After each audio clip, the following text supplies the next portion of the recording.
he got cut off. Bueno.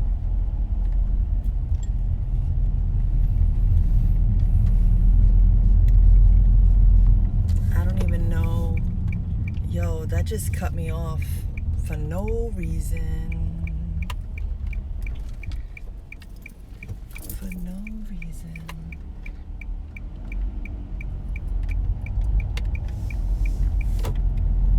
But we back. Yeah, let's come and sit.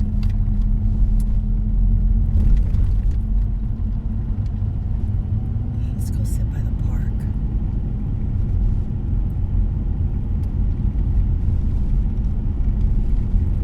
We all deserve land. We all deserve, like, open space. We all deserve property. We all deserve breath to be able to breathe. We deserve it.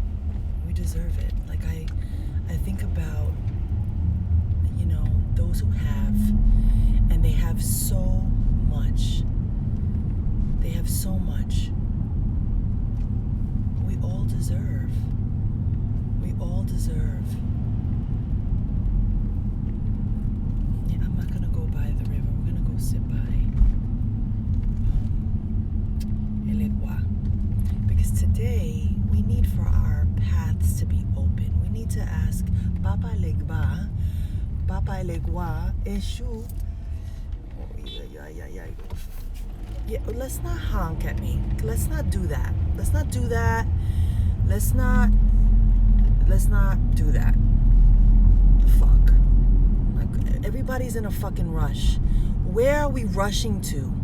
Where is the fucking rush? We are in a pandemic, family.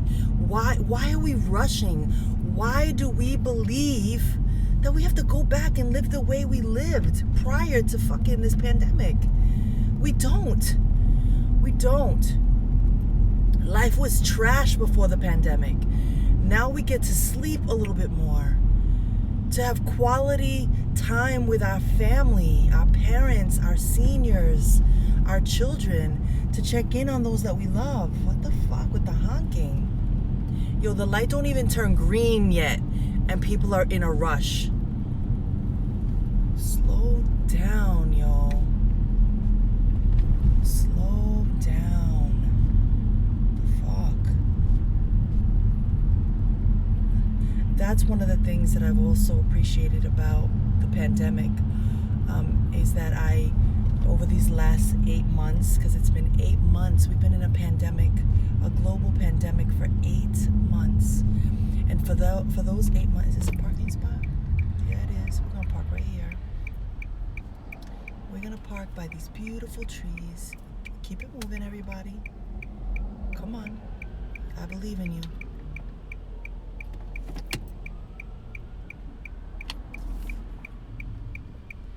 You know, for 8 months, I've been able to tend to myself.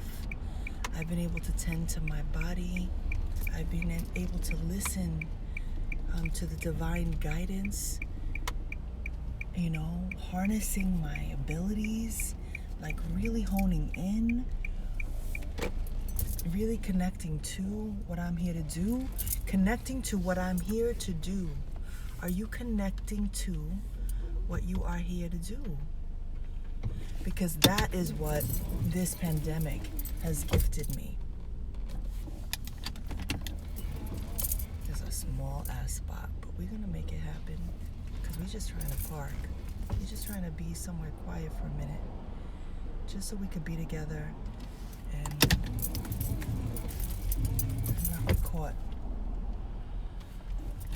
out here with all these crazies. And the other thing too, there should be no parking rules right now. There should be no parking rules. There should be no parking regulations. Nobody should have to go outside. There should be no meters. They shouldn't be charging people. Cops shouldn't be out there trying to give all kinds of people, you know, that live in the projects near schools tickets because school is in session. We're in a pandemic, family. We're in a pandemic. Let me remind you, look at this beautiful tree. How do I reverse this? This is what we're doing. We're gonna sit here. There's a little park.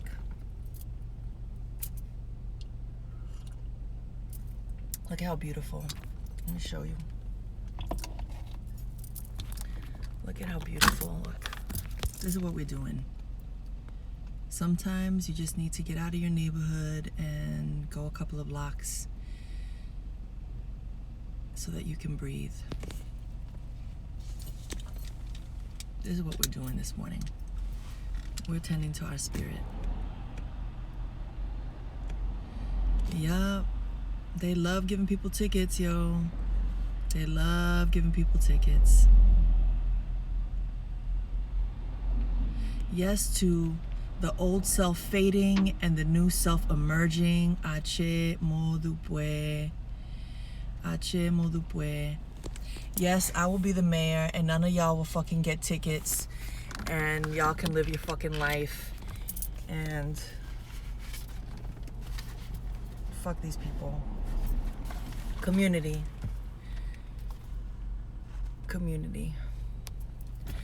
Thank you for saying I'm beautiful, Queen. Community, loving communion. If we do not experience love in our extended families of origin, which is the first site for community offered us, the other place where children in particular have the opportunity to build community and know love is in friendship. Since we choose our friends, many of us from childhood on into adulthood have looked to friends for the care, respect, knowledge, and all-around nurturance of our growth that we did not find in the family. Writing in her moving memoir, Never Let Me Down, Susan Miller recalls, I kept thinking love must be here, somewhere. I looked and looked inside myself, but I couldn't find it. I knew what love was. It was the feeling I had for my dolls, for beautiful things, for certain friends. Later on, when I knew Debbie, my best friend, I felt even more sure that love was what made you feel good. Love was not what made you feel bad, hate yourself. It was what comforted you, freed you up inside, made you laugh. Sometimes Debbie and I would fight, but that was different because we were basically essentially connected. Loving friendships provide us with a space to experience the joy of community in a relationship where we learn to process all our issues, to cope with differences and conflict while staying connected.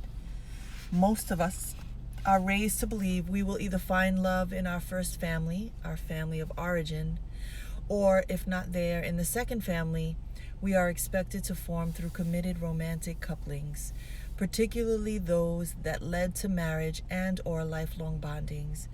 Many of us learn as children that friendship should never be seen as just as important as family ties. However, friendship is the place in which a great majority of us have our first glimpse of redemptive love and caring community. Learning to love in friendships empowers us in ways that enable us to bring this love to other interactions with family or with romantic bonds.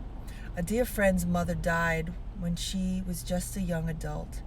Once, when I was complaining about my mother fussing at me, she shared that she would give anything to hear her mother's voice scolding her, encouraging me to be patient with my mother. She spoke of the pain of losing her mother and wished they had worked harder to find a place of communication and reconciliation. Her words reminded me to be compassionate, to focus on what I really enjoy about my mother. In friendship, we are able to hear honest, critical feedback. We trust that a true friend desires our good. My friend wants me to relish the presence of my mother. How amazing to read that section and to have had the live with my best friend Lolita just yesterday morning. I love this one line.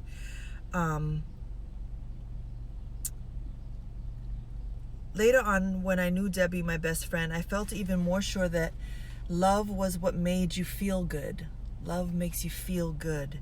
Love was not what made you feel bad or hate yourself. It was what comforted you, freed you up inside, made you laugh. And I read that line and I think of Lolita because A, she makes me laugh like a motherfucker, yo. She makes me laugh from my fucking belly like a child, like a little girl.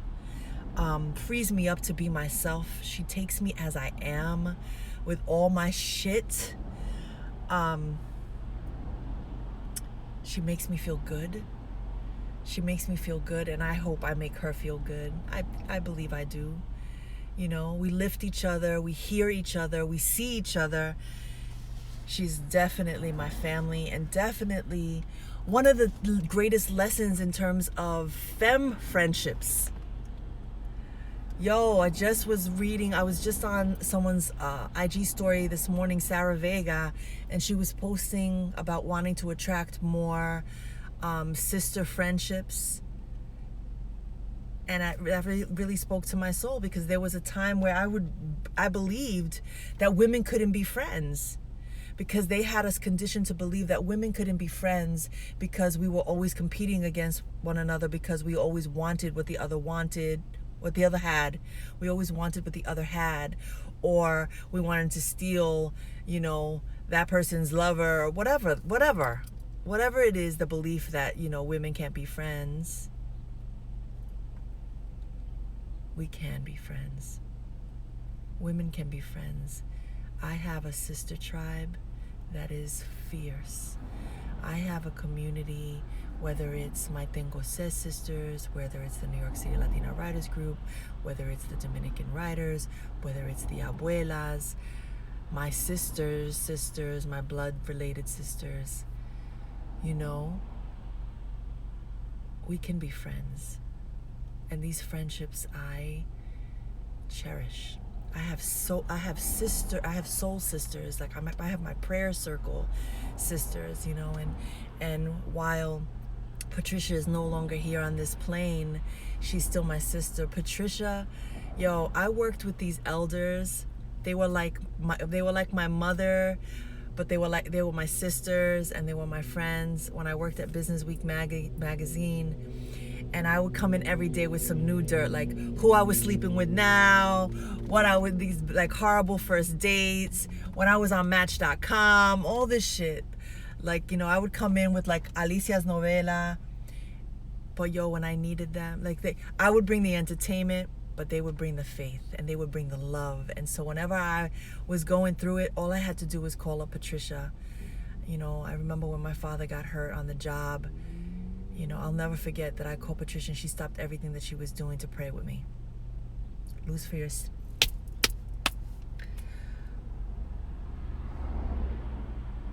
her spirit. Trish, we would go dancing together after work. We would do salsa dancing in Lincoln Square. We would take fucking swing dancing. Like, get you a tribe, you know? Get you a tribe. People that make you feel good. That love on you. We spend enough time beating ourselves up. We don't need to be around those family members who are constantly saying, damn, but wow, you're fat. Wow, you got fat. Like, what the fuck? Who greets people like that? How about, yo, I miss you. I love you. Yo, what's good? Why are we always pointing out each other's fucking flaws? That's not family. We get enough hate in the world. Let us live. We're in a pandemic. Yes, I'm gaining some weight, or I'm losing some weight. Maybe I'm fucking skinny. Maybe I'm depressed. How about that? Ask me how my heart is. How's your heart?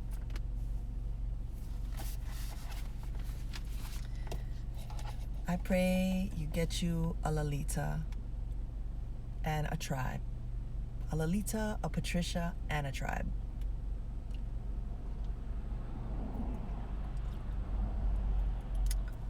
Forget it. Let's not even talk about Spiritually Sparkled. Like, these new spaces that I have found that have become these like sanctuary. Come on now.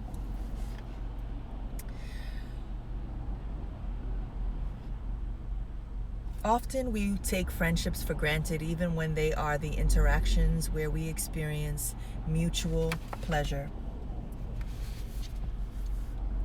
We place them in a secondary position, especially in relation to romantic bonds. This devaluation of our friendships creates an emptiness we may not see when we are devoting all our attention to finding someone to love. So this is that expression, is it never hoes before bros? Is it that? Let's not do that. Let's not be those people who fall in love and start this new relationship, and then we stop seeing those friends that lift us. We have to begin to make time for the people that are important, and we cannot prioritize ass over spirit time. You know? This devaluation of our friendships creates an emptiness we may not see when we are devoting all our attention to finding someone to love romantically or giving them all our attention.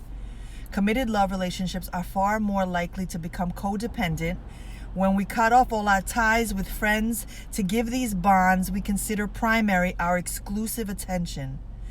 I have felt especially devastated when close friends who are single fell in love and simultaneously fell away from our friendship.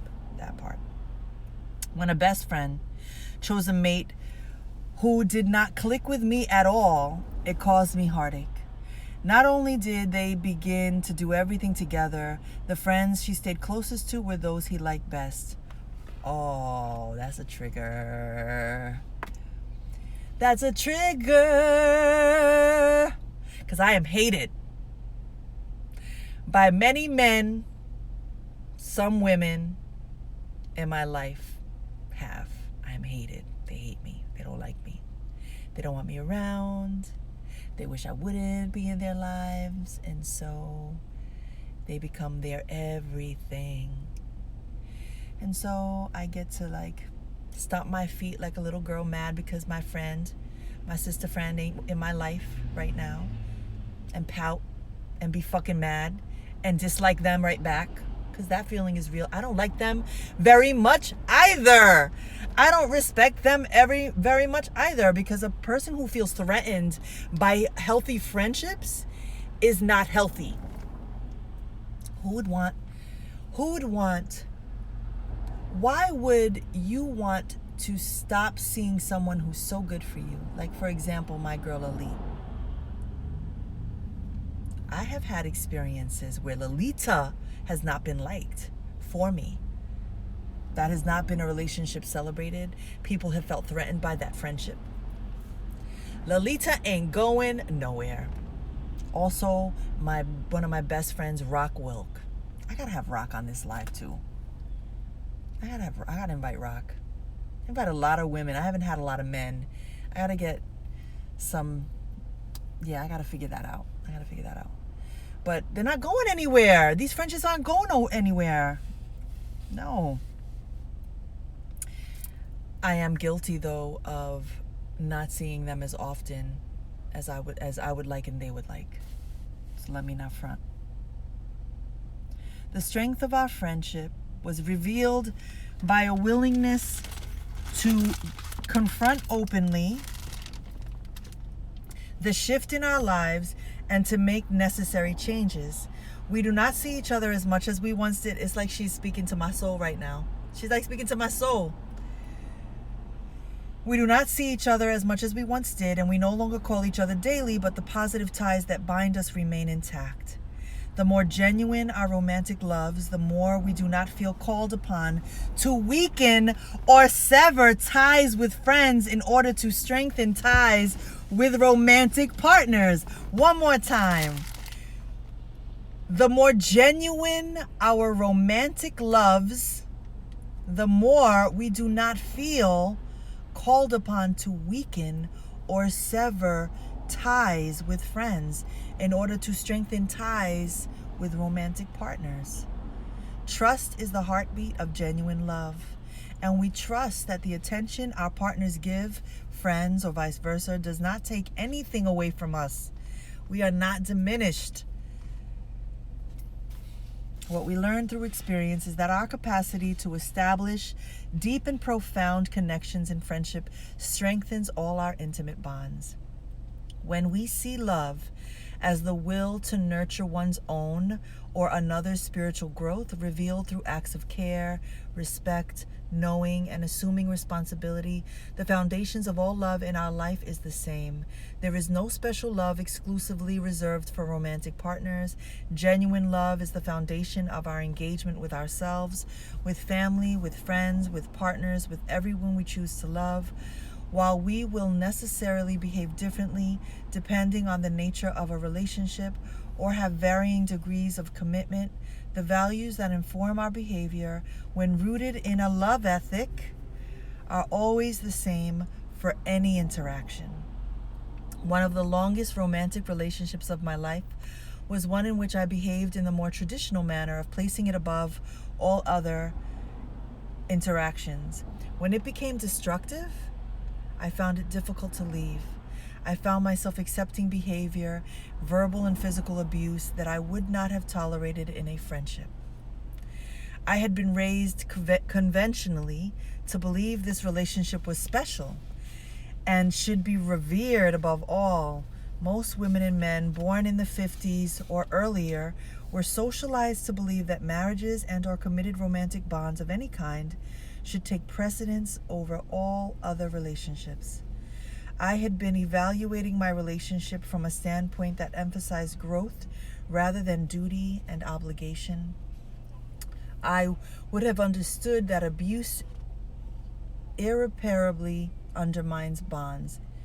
I would have understood that abuse irreparably undermines bonds. All too often, women believe it is a sign of commitment, an expression of love to endure unkindness or cruelty, to forgive and forget, to stay in toxic, poison, venomous relationships. In actuality, when we love rightly, we know that the healthy, loving response to cruelty and abuse is putting ourselves out of harm's way. Even though I was a committed feminist as a young woman, all that I knew and believed in politically about equality was for a time overshadowed by a religious and familial upbringing that had socialized me to believe everything must be done to save the relationship. In retrospect, I see how ignorance about the art of loving placed the relationship at risk from the start. In the more than 14 years we were together, we were too busy repeating old patterns learned in childhood, acting on misguided information about the nature of love to appreciate the changes we needed to make in ourselves to be able to love someone else. Importantly, like many other women and men, irrespective of sexual preference, who are in relationships where they are the objects of intimate terrorism, I would have been able to leave this relationship sooner or recover myself within it had I brought to this bond the level of respect, care, knowledge, and responsibility I brought to friendships. Women who would no more tolerate a friendship in which they were emotionally and physically abused stay in romantic relationships where these violations occur regularly. Had they brought to these bonds the same standards they bring to friendship, they would not accept victimization. We do not tolerate the bullshit from our friends. Why are we tolerating the bullshit from those that we love? Period. People who stay violating, people who disrespect our boundaries, people who show up unannounced. That like one line about, what was it, about terrorism?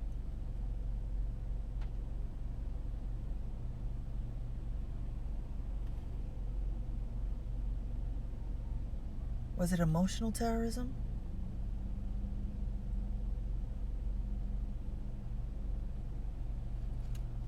Why would we stay in relationships that attack us?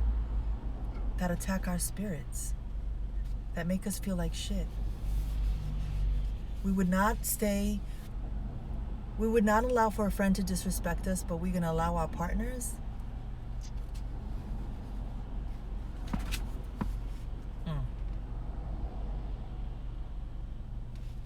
Let me read that line one more time.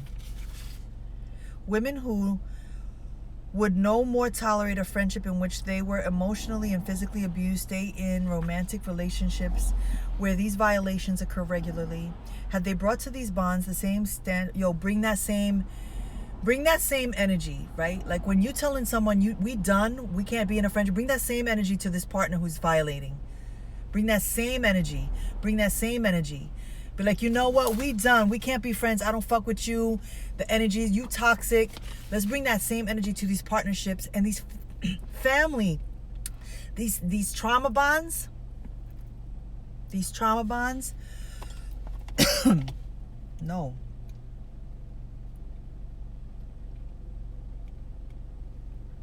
Key here is we are not accepting the bullshit.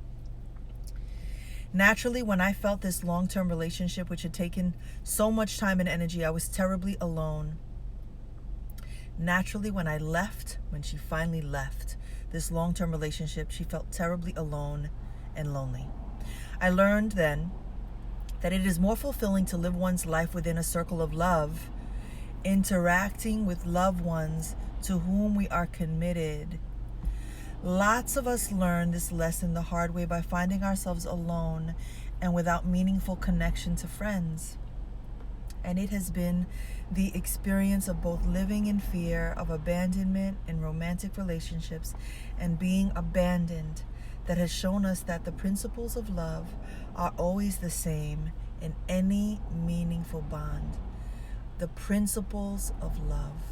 What are the principles of love? If we were to write our principles of love right now in the chat, name them. 1, principle of love would have what? 2 would have what? 3 would have what? 4, let's list. I want to read them. I learned then that it is more fulfilling to live one's life within a circle of love, interacting with loved ones to whom we are committed.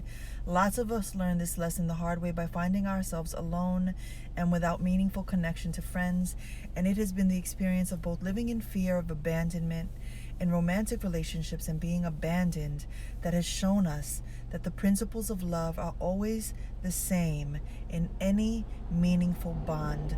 To love well is the task. To love well is the task in all meaningful relationships, not just romantic bonds.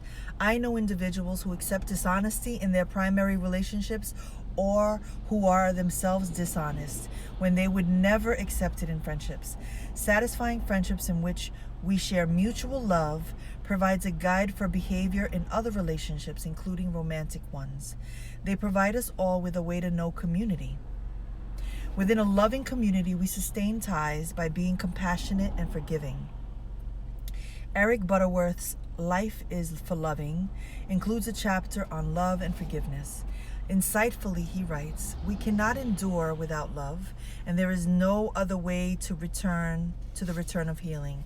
We cannot endure without love, and there is no other way to return of healing, comforting, harmonizing love than through total and complete forgiveness." If we want freedom and peace and the experience of love and being loved, we must let go and forgive. Forgiveness is an act of generosity. It requires that we place releasing someone else from the prison of their guilt or anguish over our feelings of outrage or anger. By forgiving, we clear a path on the way to love. Wow. I gotta stop.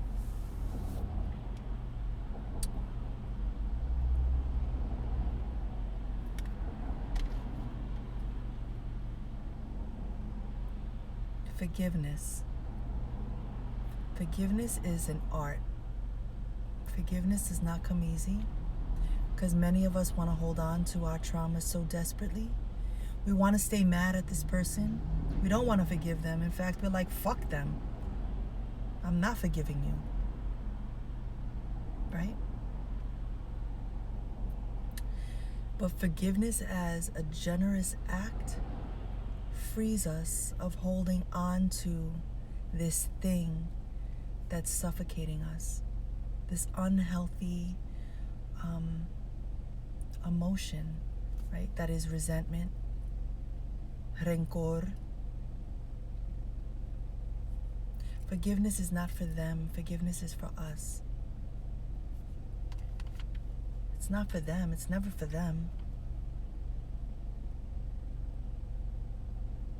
But in forgiving, we are releasing them from this prison.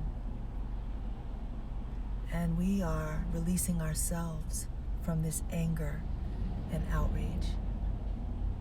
That's goals. I have not mastered that. I am a constant work in progress. Whew.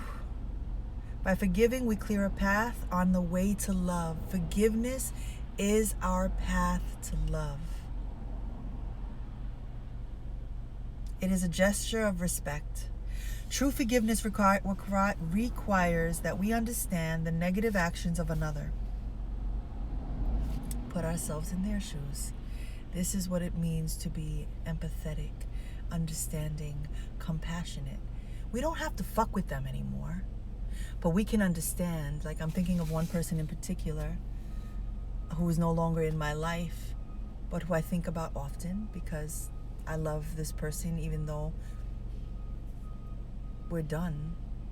We're done. But I could see how this person, I require in my friendships, and this might come off arrogant, but I require in my friendships a certain awareness. You have to be able to hold yourself accountable. You have to be someone that says, I'm sorry. That's one of my principles of love. You say something that offended me, I'm going to need you to apologize to me. I'm going to need you to surrender your ego and not assume that you're always right. To fuck with me, I'm going to need you to be humble. I'm going to need you to be real, because the same standards that I'm holding you to, I hold myself to. I'm not saying I'm fucking perfect. I get it wrong all the time, but I'm a bitch that apologizes. I say I'm sorry. I say I'm sorry. When I fuck up, I say I'm sorry. I ask for forgiveness, and I mean it. And I fucking mean it. A lot of motherfuckers ain't built like that. They ain't. They just ain't. And so this person that I'm thinking about is too big for her bridges. Too big for her bridges. That, and I said this to Courtney just last night, she has no idea the friend she lost. I'm a good fucking friend. I am. I'm that Leo bitch you want. Leo, Virgo. I am. Absolutely. I'm an asshole too. Absolutely. But I apologize. That is one of my fucking gifts. Say I'm sorry. Say I'm sorry. Say I'm sorry. Ask for forgiveness. And okay, maybe you don't need to ask me for forgiveness. You don't feel, I don't need her to forgive me. Fuck her. True. Bet. Not a problem. Not a problem. But for our own healing, let us ask for forgiveness and mean it. And mean it. Olofi. Forgive me. Forgive me. Forgive me for the ways that I get it wrong. And help me to right them.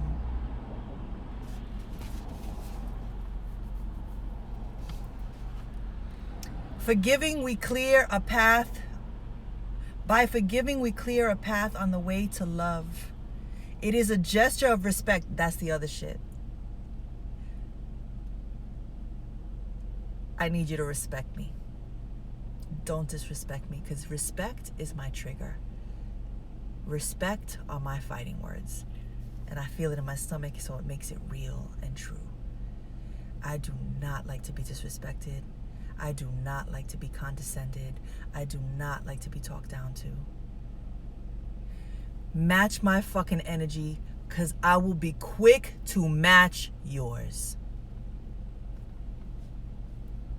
Never get it twisted.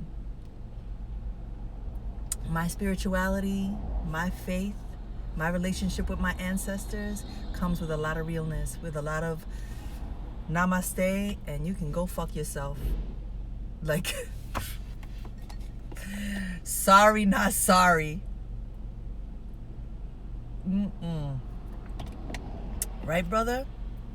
Right, sis. While forgiveness is essential to spiritual growth, it does not make everything immediately wonderful or fine.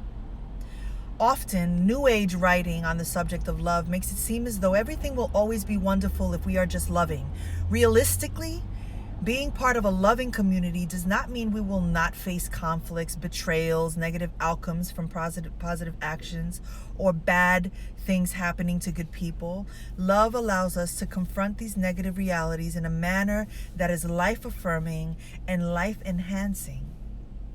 When a colleague whose work I admired, whom I considered a friend, who for no reason that was ever clear to me, began to write vicious attacks of my work, I was stunned. What the fuck?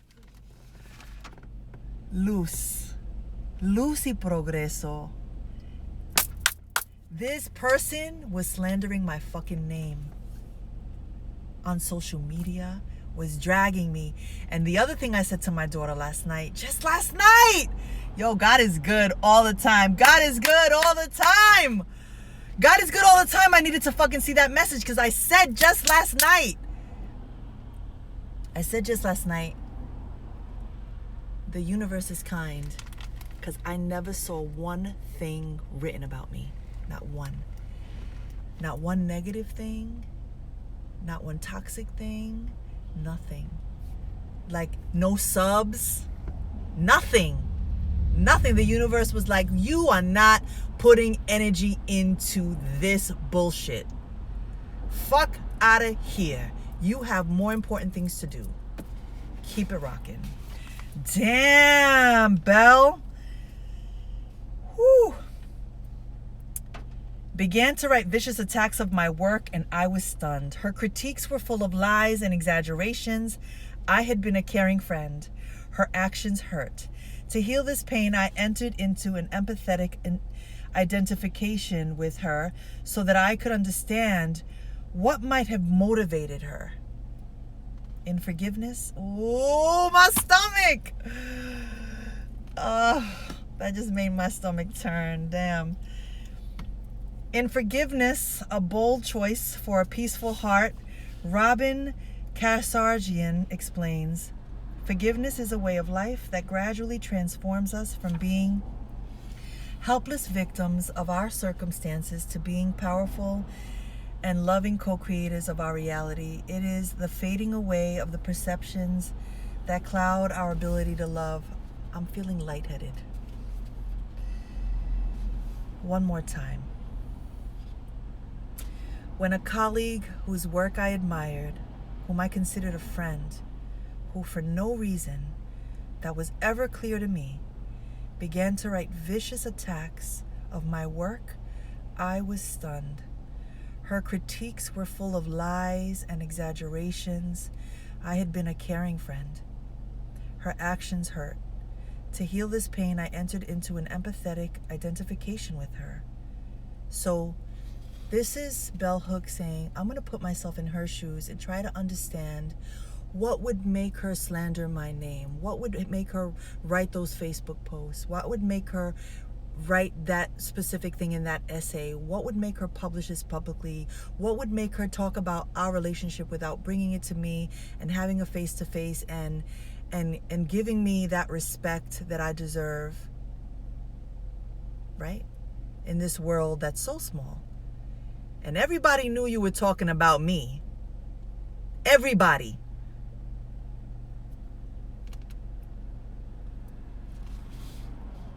I entered into an empathetic identification with her so that I could understand what might have motivated her. And in Forgiveness, a bold choice for a peaceful heart, Robin Kasarjian explains, forgiveness is a way of life that gradually transforms us from being helpless victims of our circumstances to being powerful and loving co-creators of our reality.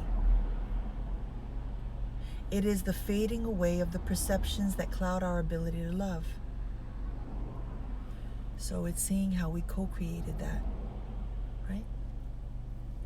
Through the practice of compassion and forgiveness, I was able to sustain my appreciation for her work and cope with the grief and disappointment I felt about the loss of this relationship. Practicing compassion enabled me to understand why she might have acted as she did and to forgive her. Forgiving means that I am able to see her as a member of my community still, one who has a place in my heart, should she wish to claim it.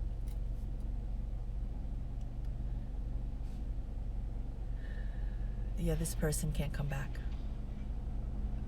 That's a hard no. This person can't come back. Nope. That's a hard no. Nope. This person cannot come back because I do not accept abusive relationships. Period.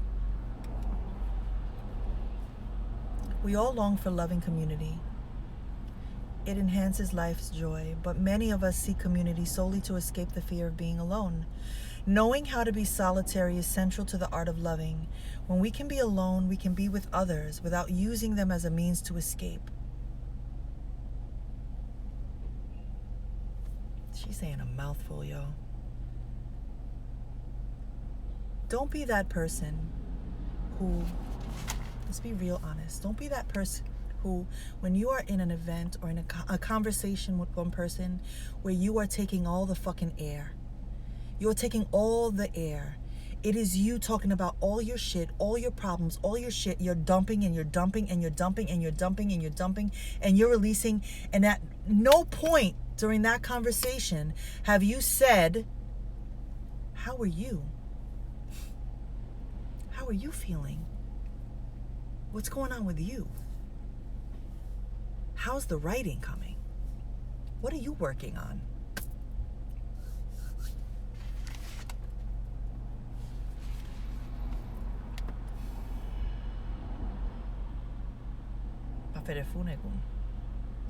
Knowing how to be solitary is central to the art of loving.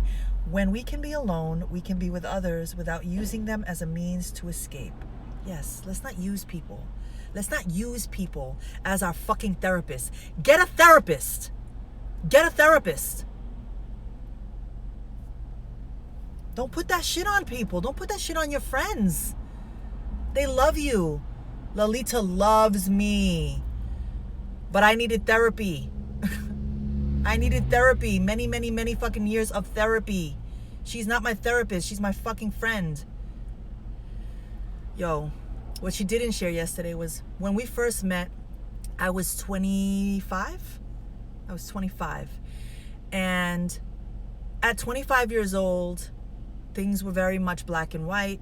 I hated white people. I hated racism. I still do. There's still a lot of things that I have that sensibility in my feminism, but I was very angry. Let's just say I was very angry. And also, I had a day from hell every day. I would say that. When she would say, how are you? I'd say, today was a day from hell. And then tomorrow, today was a day from hell. And then next week, every fucking day was a day from hell. Every fucking day. And she one day said to me, yo, every day's a day from hell. Do you realize that? That what you're saying, you are manifesting.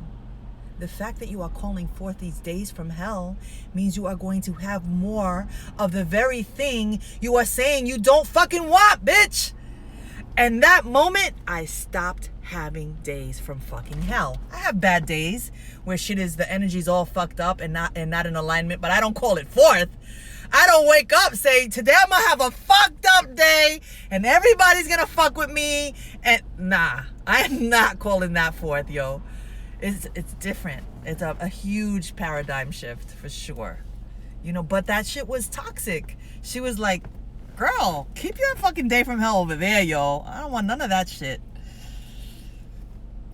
When we can be alone, we can be with others without using them as a means of escape. Throughout his life, theologian Henry Nouwen emphasized the value of solitude. In many of his books and essays, he discouraged us from seeing solitude as being about the need for privacy, sharing his sense that in solitude we find the place where we can truly look at ourselves and shed the false self. In his book, Reaching Out, he stresses that loneliness is one of the most universal sources of human suffering today. Nouwen contends that no friend or lover, no husband or wife, no community or commune will be able to put to rest our deepest cravings for unity and wholeness. O sea, we are looking for other people to give us what they can't possibly give us, to feed us in all these areas, to make all these deposits. Like this ideal mate has to possess all of these fucking qualities. This perfect person does not exist. We have to begin to learn how to give it to ourselves, and this is done in solitude. Another gift that the pandemic has given us. You're welcome. Because we're moving toward wholeness. Wisely, he suggests we put those feelings to rest by embracing our solitude, by allowing divine spirit to reveal itself there. The difficult road is the road of conversion. The conversion from loneliness into solitude. Instead of running away from our loneliness and trying to forget or deny it, we have to protect it and turn it into fruitful solitude. Loneliness is painful. Solitude is peaceful. Loneliness makes us cling to others in desperation. Solitude allows us to respect others in their uniqueness and create community. When children are taught to enjoy quiet time, to be alone with their thoughts and reveries, they carry the skill into adulthood. Individuals, young and old, striving to overcome fears of being alone, often choose meditation practice as a way to embrace solitude. Learning how to sit in stillness and quietude can be the first step towards knowing comfort in aloneness. Moving from solitude into community heightens our capacity for fellowship with one another. Service is another dimension of communal love. At the end of her autobiography, The Wheel of Life, Elizabeth Kubler-Ross confesses, "I can assure you that the greatest rewards in your whole life will come from opening your heart to those in need. The greatest blessings always come from helping. Women have been and are the world's greatest teachers about the meaning of service. We publicly honor the memory of exceptional individuals like Mother Teresa, who have made a vocation of service, but there are women everyone knows whose identities the world will never publicly recognize, who serve with patience, grace, and love. All of us can learn from the example of these caring women. Earlier, I was describing my impatience with my mother, looking at her life. I was awed by her service to others. She taught me, and all her children, about the value and meaning of service. As a child, I witnessed her patient care of the sick and dying. Without complaint, she gave shelter and aid to them. From her actions, I learned the value of giving freely. Remembering these actions is important. It is so easy for all of us to forget the service women make. Often sexist thinking obscures the fact that these women make a choice to serve, that they give from the space of free will and not because of biological destiny. There are plenty of folks who are not interested in serving, who disparage service. When anyone thinks a woman who serves gives cause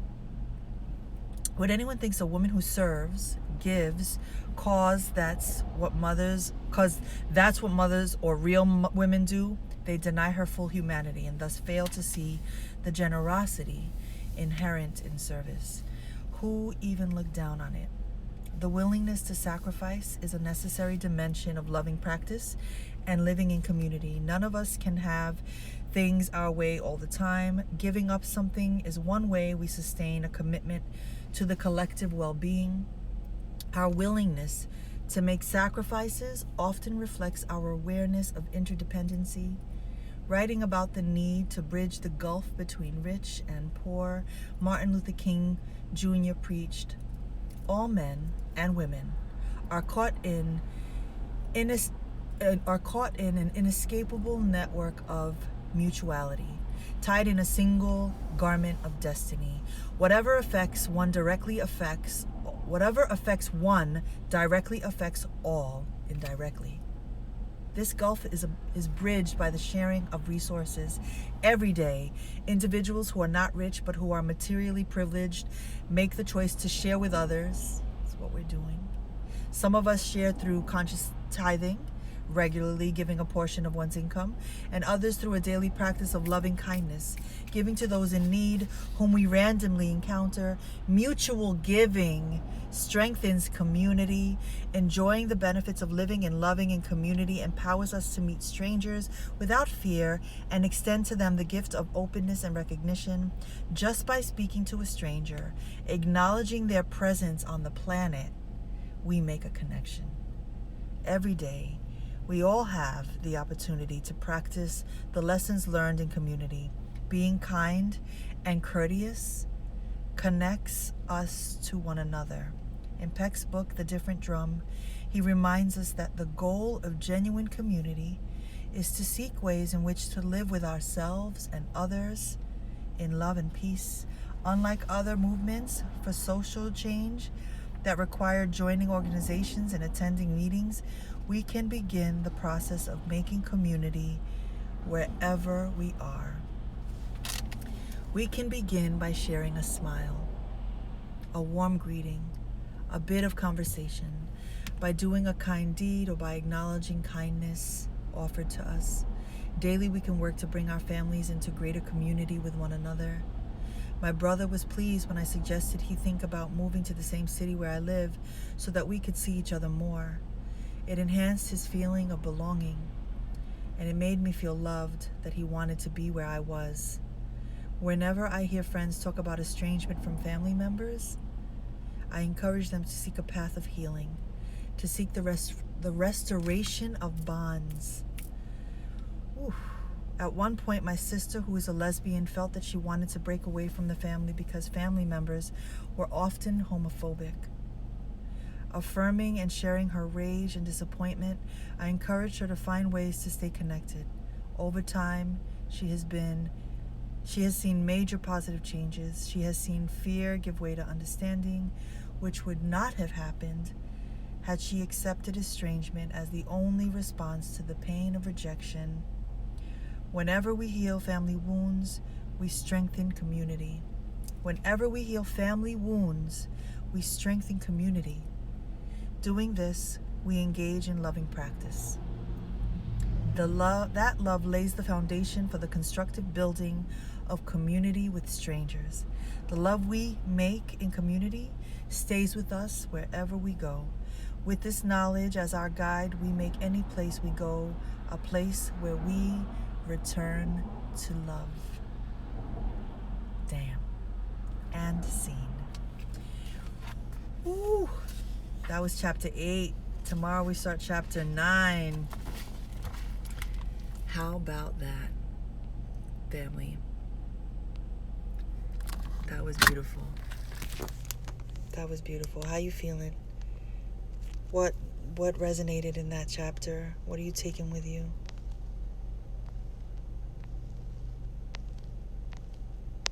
I'm laughing. Alicia for mayor. Those town halls would be lit. This is all about love. Yep. We're finishing this book so we can move on. Thank you, Tiff. I love you. What about men connected to their feminine? I have this friend that's not afraid of being emotional and tender. I love him, yes. I love those gentle men. I love the vulnerable man who cries with me and holds me. Yes. Yep.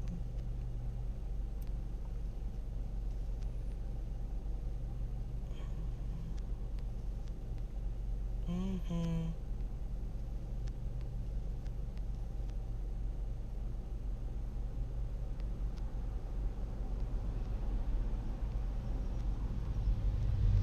I'm just reading your comments.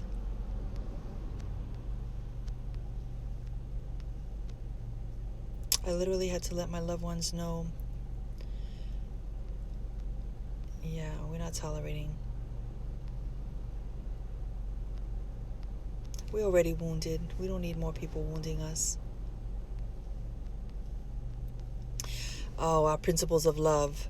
1, respect, loyalty, respect, forgiveness, respect, honesty, acceptance, no suffering, no conditional love, safety and well-being is prioritized, always understanding, acceptance, trust, no judgment, understanding, compassion, honesty, intimacy, transparency, authenticity, honesty, safety, communication, freedom, tenderness. Our love principles have respect, trust, comprehension, judgment-free, live, love, honesty, respect for my boundaries, honesty, even if it's blunt, commitment, trust, empathy, providing mutually 100-100, not 50-50 or 20-80. Come on, Nia. Come with it. Come with it.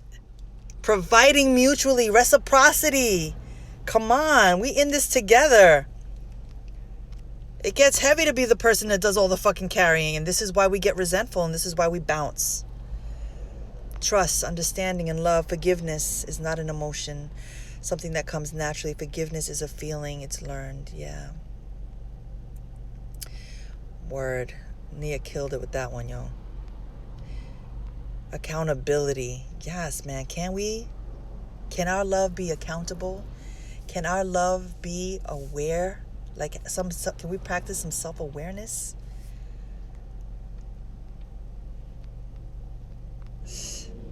Listen.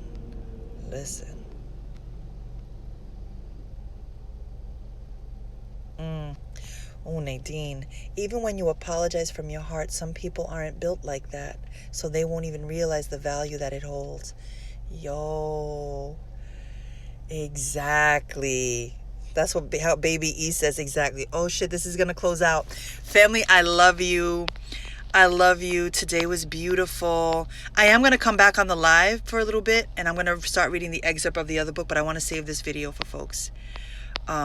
Yes. Ooh, love languages. We got to talk about it. Have a beautiful day. Those of you going to work, those of you staying, we're going to read this. It didn't start with you. I want to start it today. Peace.